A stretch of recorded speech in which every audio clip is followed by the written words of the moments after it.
welcome to another episode of Hiding Behind the Pages with Elite Speakers. I am your co-founder, Tracy Brooks. And Chikeitha Owens, co-founder.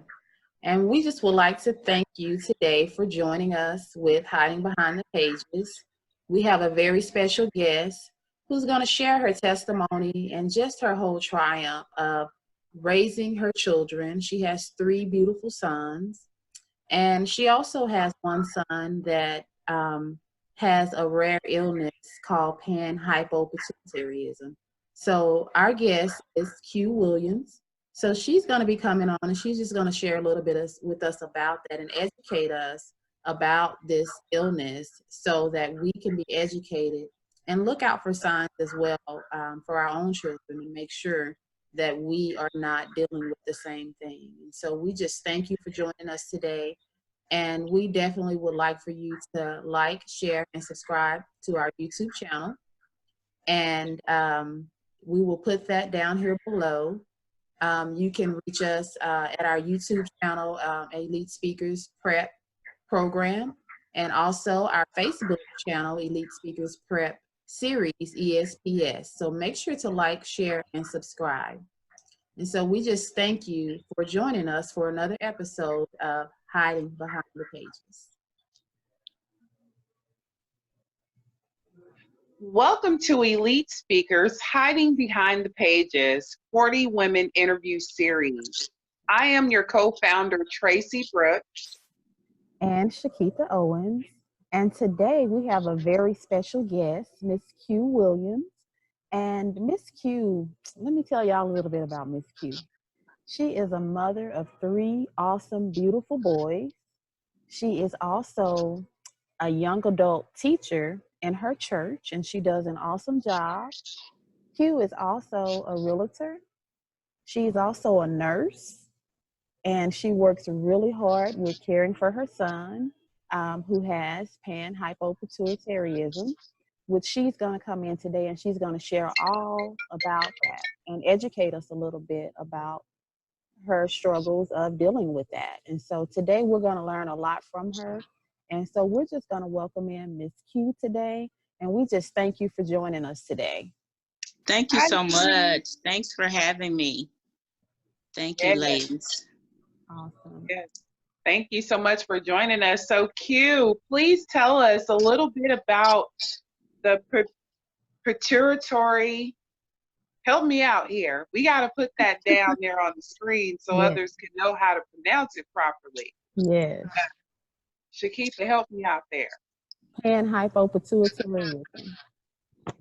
Yes. Can you help our audience understand not just what it is for a mom to actually have to support a child, an infant, but what is it like, or what is the disease at first?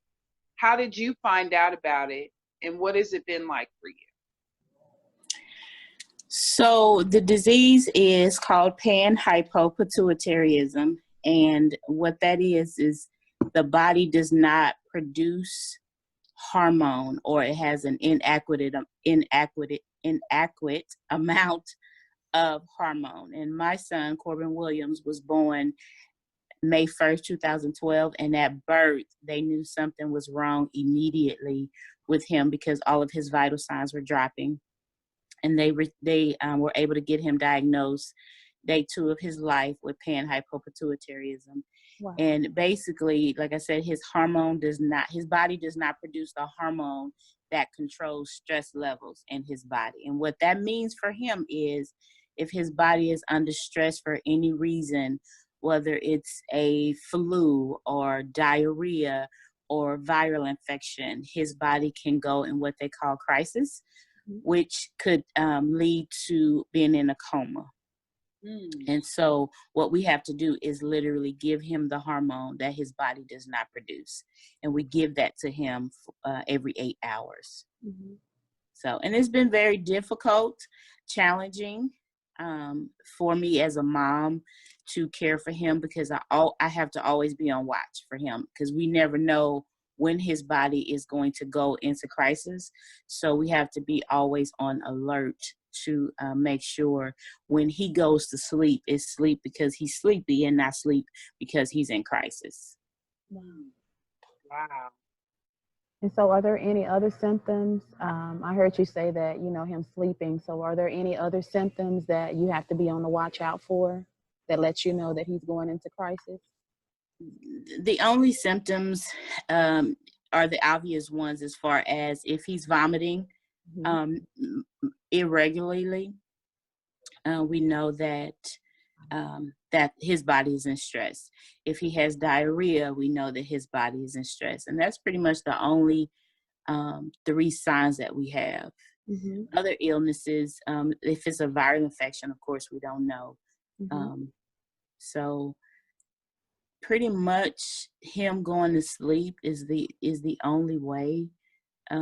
Just with the regular illness, with the regular sickness, like cold, like I said, cold, viral infection, diarrhea, we know that his body's in stress for any of those reasons, right? We've never thought of your body being in stress from a cold or from diarrhea or from viral infection, not to the point where you can crash and your organs will shut down, right? But those are different things that we know that his body's in stress. So we always have to give him more of the medicine that he takes in order to compensate for what his body doesn't have. Wow. That's a lot. It really is. Yeah. And it sounds like you're doing an awesome job as far as, being that nurse that we talked about earlier and just caring for him.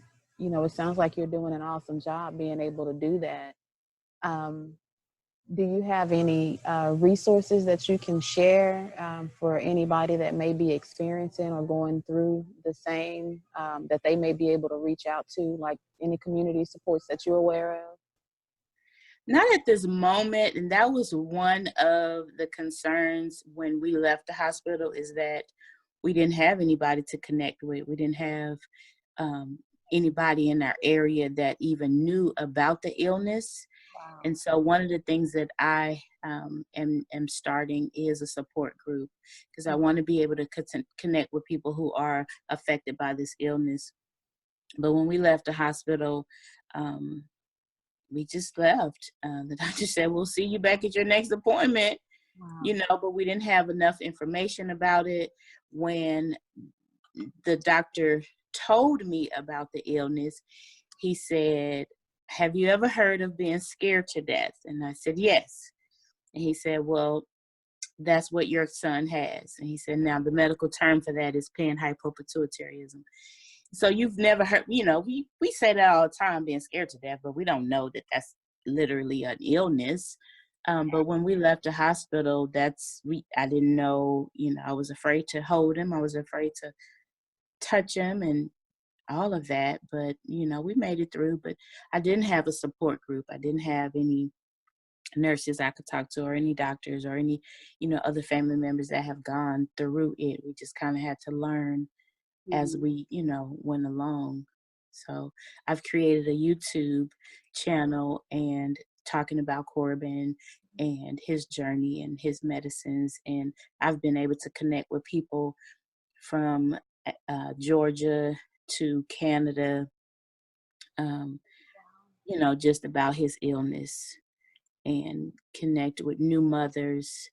When they saw Corbin, they just got excited, just to know, oh wow, he's 6 or he's 7 now, but oh wow, he how's he making it? He looks so good. So it's been nice to know that I can encourage somebody else to know that even with this illness, you can still, you can still have a healthy life.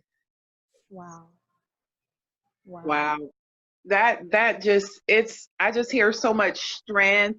I hear so much knowledge. Like, you have to be knowledgeable not only in the disease itself, but in his mood swings, in his reactions to certain foods, because you don't know if it's a allergic reaction, or if it's him going into that moment where we need to really look into this. So, you know, and it's weird because we think, you know, any other child, if they are vomiting, we just think they ate something bad. But you're saying this could be a situation where his organs could be shutting down. And well, okay, so let me make sure I make that clear. So a normal child, if he was to get sick, he would have, you know, a viral infection or nauseated or upset stomach to where he's vomiting, right? mm-hmm. That's just a normal child. Typically, you give some Pepto-Bismol or something, you know, to calm the stomach, or Gatorade or any of that, right? Well, with Corbin, he's not a normal child, right? So what we have to do is to stabilize him first, so then he will be a normal child, right? So a normal child, the pituitary gland will communicate with the adrenal gland and tell the adrenal gland to produce more hormone because this body is in stress, you know, for the reasons of vomiting or diarrhea or viral infection, right? That's in a normal child. So in a normal child, that hormone will be produced, right, or spilled out in that body. And so that keeps the organs stable. In Corbin, when his body is sick for those reasons, that hormone is not being produced, so his organs won't be stable. Does that make sense? Mm-hmm. So Yeah. then what we have to do is we have to catch it. We have, you know, as soon as we know that his body is in stress, and we don't even have to know why the body is in stress. We just need to know that it's in stress. So as soon as we know that it's in stress, then what we do is either give him an emergency shot, or we'll give him a triple dose of his hydrocortisone, which is his medicine, which is the hormone. And then we just watch him, you know, depending on how many hours has passed by, or we have to take him to the ER and let the ER give him IV and then more dose of the hydrocortisone through the IV. Wow. But if he does not have that hormone, that's when his organs will shut down. Oh, wow. Okay. Yeah. That it still seems like a lot that you have to bear and endure. You seem, again, very knowledgeable and informed, and I'm quite sure he's quite informed as well on his you know, his disease. Does he understand at such a young age what it is that he's encountering when he's having those different episodes? That is a great question. So, yes and no. Okay, one of the reasons I created the social media, his Instagram, his Facebook, and YouTube, is to actually help educate him. Mm-hmm. Because you know, you don't want to tell a 6-year-old, you know, if you get sick, you're gonna go into a coma. Well, mommy, what happens when you go into a coma? Well, you could possibly die. You know, you don't want to tell that to a 6-year-old. So I decided to use social media to help explain to him what's going on with his body. Recently, I did a video with Chikeitha and her little boy about his illness, and Corbin was really interested to know about Josiah and his illness, and he paid attention. And so it's been a slow process, but I am teaching them with the help of social media. Okay, here's what this is. You know, here's why you're having this or that. You know, when it comes to eating, he absolutely do not understand, because he loves food. He won't eat anything that he sees. And that's been the hardest part. But I don't just dump it on him all at once. I'm giving him a little bit at a time. He understands his medicines. He knows what medicines he takes. He knows when he takes them. Mm-hmm. He's not quite sure why he takes them, but we're working on that. Mm-hmm. We're working on that. I am hoping to. That's the other reason for wanting to get the the support group started, so we can get other kids involved that may have his same illness. But I have connected with other kids on Instagram from different states, and I'll say, Corbin, look at this child. Guess what he has? You know, he'll say, I know, Mom, you know, and so he's starting to know that every time he sees a child, I am letting him know that that child has something in common. My stomach, and there's something I don't like. She normally checks where I get shots. So like, I get shots here, I get shots here, get shots here, I get shots here, I get. How often do you get your shot? Every day. And I just, you know, Tracy, I'm just, you know, you asking about that and him having an understanding.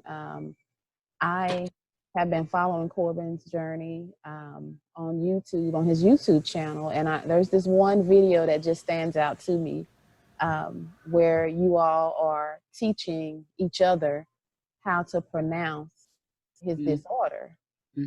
Because it's kind of a tongue twister. And so it's kind of a funny video because everybody's on there trying to pronounce Panhypopituitarism. And so it's kind of cute. So hopefully we may be able to show some footage of that. Pituitarism. Yes. Now let's all say it together. Panhypopituitarism. I just think that's great, and definitely, can you tell us, Q, how people can follow? Yeah. What's your YouTube? Yeah. Instagram. The YouTube is Corbin's Journey.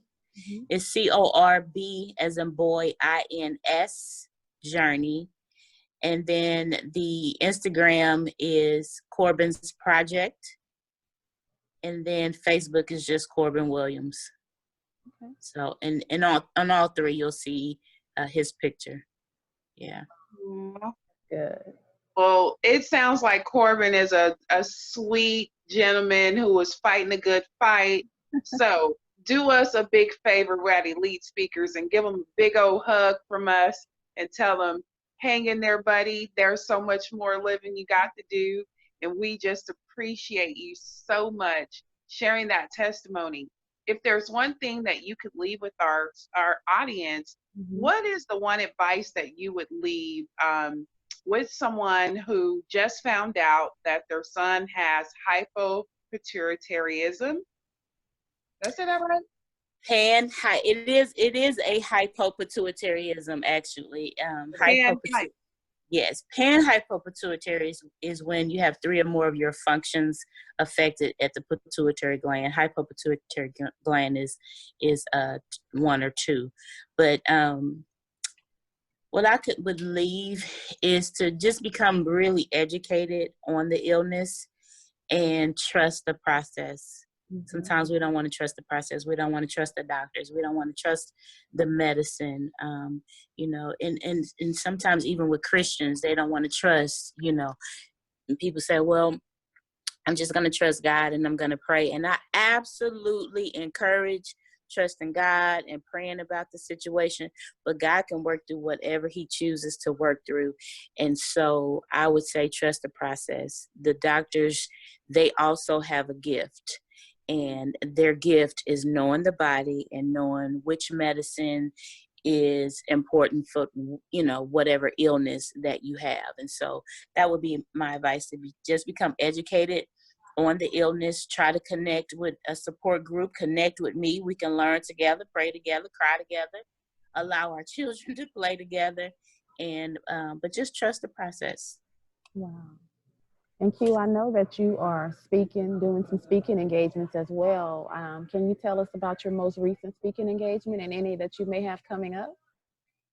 So the most recent is I spoke at TWU here in Denton to the Zetas, and that's one of the things I actually taught them about trusting God's process and understanding that Sometimes we may not like the process. Sometimes we may become uncomfortable in the process. Sometimes we may not understand that God may have us to back up before he has us to move forward. But whatever his process is, we have to trust his process. But that speaking engagement was at TWU. And I actually teach every Wednesday at Antioch Christian Fellowship here in Corinth to the young adults from 7:15 to 8:15. So yeah, it's been wonderful. I actually love my full-time job that the Lord has given me, which is teaching his word. That is awesome. Yeah. That is That's awesome. amazing. Thank you. Thank you. Well, you are a wealth of strength, and you're so just light as a feather. And I just hope that everyone watching this story, if you know someone who is touched with that disorder, or even if you're dealing with that disorder yourself, please do not feel alone. Know that there is someone out there going through. There are communities out there that are linking up and letting each other know, hey, listen, I have the same disorder, and we are not alone in this fight. So I thank you so much for sharing and putting your YouTube channel out there, connecting with your son on social media, giving him a voice, giving him the information and the knowledge that he needs to be strong in his fight. And I just think that's such an amazing, courageous story. I just thank you so much. Thank you. Thank you guys for allowing me to share with you and your audience. I appreciate that. Yes. Well, Q, we just thank you again for taking time out to share your story again. And I mean, I'm just so excited for what God is doing for you right now. You know, I'm so excited for what Corbin's Journey is about to do and what Corbin's Journey is doing. And so we're just so happy to be able to have this platform for you to be able to share about, you know, everything that you're doing with Corbin's Journey and just the whole process. And, you know, you're doing exactly what you said, is just seeing the process through, because it's a process. And Right. I'm just grateful and thankful that you took the time out to share your process of what you're experiencing with us. And so we just want to thank you all for joining us today to another series of Hiding Behind the Pages. And this is Chikeitha Owens, and I'm Tracy Brooks, and that's the beautiful Q. And this is Hiding Behind the Pages 40 Women Interview Series. Thank y'all for tuning in. See you next episode. Oh, wow. What a lovely interview. Thank you so much, Q, for sharing your testimony. You have just done so much, and all I hear is strength, strength, strength. Just keep going. And you said it best. Wow, Chikeitha, that was such an amazing interview. I hope our viewers really learned something today and took something away from this interview. yes, and I'm just so thankful that Q, you know, came and shared, you know, about her son's illness, because there are so many different rare diseases out there. And Tracy, you know that two of my children suffer from juvenile type 1 diabetes, and just to hear, you know, about Panhypopituitarism, it was my first time hearing about it, you know, that it's along the endocrine system as well. And so just to hear about that and be educated about it, I mean, that was just awesome. And Q, we just thank you for joining in with us. Yes, so we just thank you again for joining us here with Elite Speakers Hiding Behind the Pages. Please be sure to like, share, and subscribe. On our YouTube channel, you can reach us at Elite Speakers Prep Program, and on our Facebook page, you can reach us at Elite Speakers Prep Series ESPS. Until next time, thank you and see you then. Bye. Bye.